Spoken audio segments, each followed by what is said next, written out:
भारत की संस्कृति और पर्यटन क्षेत्र में एक बड़ा परिवर्तन हो रहा है, जो विकसित भारत के तहत भारत की सॉफ्ट पावर को मजबूत कर रहा है। केंद्रीय बजट 2026 से 27 में आध्यात्मिक पर्यटन, गंतव्य विकास और भारत के विशाल सांस्कृतिक इकोसिस्टम को सशक्त बनाने पर विशेष जोर दिया गया है। 20 प्रतिष्ठित स्थलों पर 10,000 टूरिस्ट गाइड्स को हाइब्रिड प्रशिक्षण कार्यक्रम के माध्यम से अपस्किल किया जाएगा। सांस्कृतिक और विरासत स्थलों के डिजिटल दस्तावेजीकरण के लिए राष्ट्रीय डेस्टिनेशन डिजिटल नॉलेज ग्रिड, 15 प्रमुख पुरातात्विक स्थलों को अनुभवात्मक पर्यटन गंतव्यों के रूप में विकसित किया जाएगा। उत्तर पूर्व क्षेत्र में बौद्ध सर्किट का विकास, 5 पूर्वोदय राज्यों में 5 पर्यटन गंतव्यों का विकास, राज्यों में माउंटेन ट्रेल्स, टर्टल ट्रेल्स और बर्ड वॉचिंग ट्रेल्स का विकास। पहली बार Bharat global big cat summit की मेजबानी करेगा। पिछले वर्षों में इस क्षेत्र में कई बड़े विकास हुए हैं। प्रसाद योजना के तहत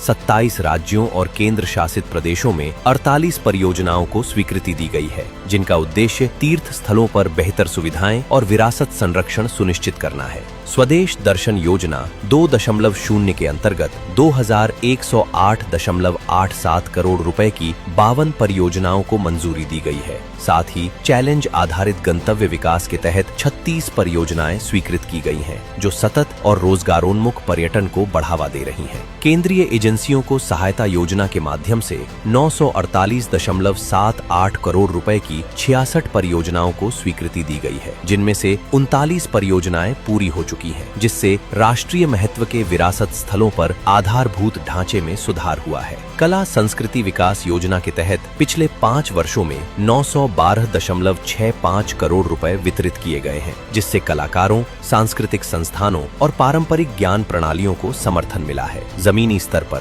सांस्कृतिक मानचित्रण मिशन के माध्यम से 6.23 लाख से अधिक गांवों की विरासत का दस्तावेजीकरण किया गया है, जबकि ज्ञान भारतम मिशन के तहत 3.5 लाख पांडुलिपियों का डिजिटलीकरण किया गया है, जिनमें से 86,000 पांडुलिपियां ऑनलाइन निशुल्क उपलब्ध है। ये बजट भारत की सांस्कृतिक जड़ों को और मजबूत करते हुए भविष्य के लिए पर्यटन आधारित विकास के नए अवसर खोल रहा है।